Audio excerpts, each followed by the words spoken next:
Okay, so the reason I'm putting this on is I want you to see that your lower leg tends to want to just get out in front of you to where you almost have to fight, staying up over your leg. Like in the not so much now, but in the beginning, you were kind of behind just barely. It was enough to make him start trotting though, right? It really was coming from the lower leg being just kind of in front of you. If you can think about so here's how I like to word it. Instead of just always telling somebody to get their leg back, if you think about riding his hind end up each stride at the trot, you're asking that hind end to stretch up and engage and get up underneath his belly.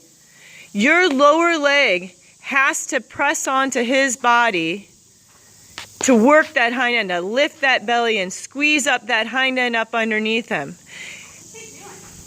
Just dropping his head and stretching for the bit. He's fine. So, it's a feeling way to say get your leg underneath you. But instead, if you think of it as a function, like right there is perfect. You're squeezing up his hind end up underneath him.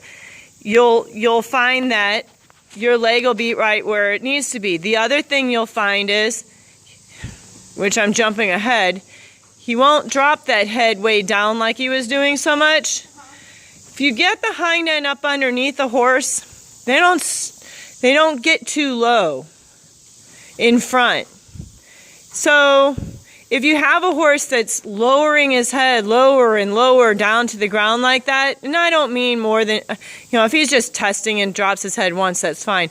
But if you find a horse is always carrying himself down like that, and pulling that head down too much, a lot of times all you have to do is keep riding the hind end and squeeze up that hind end, and that head will lift right back up.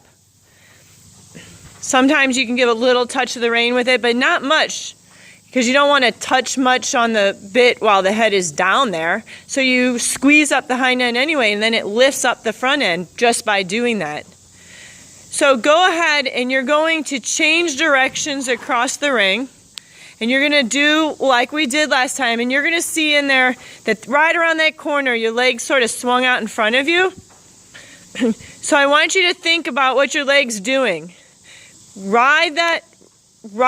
Get the lower leg to where it's squeezing his body up underneath him. His hind end is stretching up, and your length, you're not going fast, but you're going to feel a lot longer stride by doing so. So, good. Your leg's in a much better position now, and you're having to work for it. Once you get used to it, and you're going to see on here, you're working hard to keep it. You'll watch this. You just ride a couple more times like this, and it'll feel really weird to have your leg out in front of you. Good. Fix that diagonal.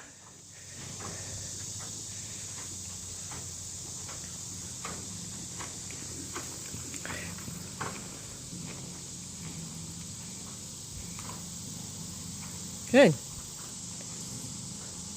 You're doing beautifully. The difference between each time that you come is amazing. You're getting so much more. Your hands are good. As you come across here, I want you to start, as you make a right hand turn, like you had to do there, I want you to ride with a little more trust. So, instead of coming around that corner down there and just opening up that rein and or pulling it and saying we're going to turn here, give a little touch, and then as he starts to turn, soften, and you'll find he'll just continue. You hold on it a hair longer, and then you actually ironically need to use your rein more. You feel you do because he's pulling away from it a little bit. So try using it with a touch, get a response, soften. If you got to touch again, just keep treating the right rein like that. Don't keep holding on to it. Okay. Let go of it and trust him and see what'll happen. When you do that way and you start incorporating your outside leg and you ride the whole body through the turn, you'll find he'll just come right through that turn and not be hanging back and over bending there.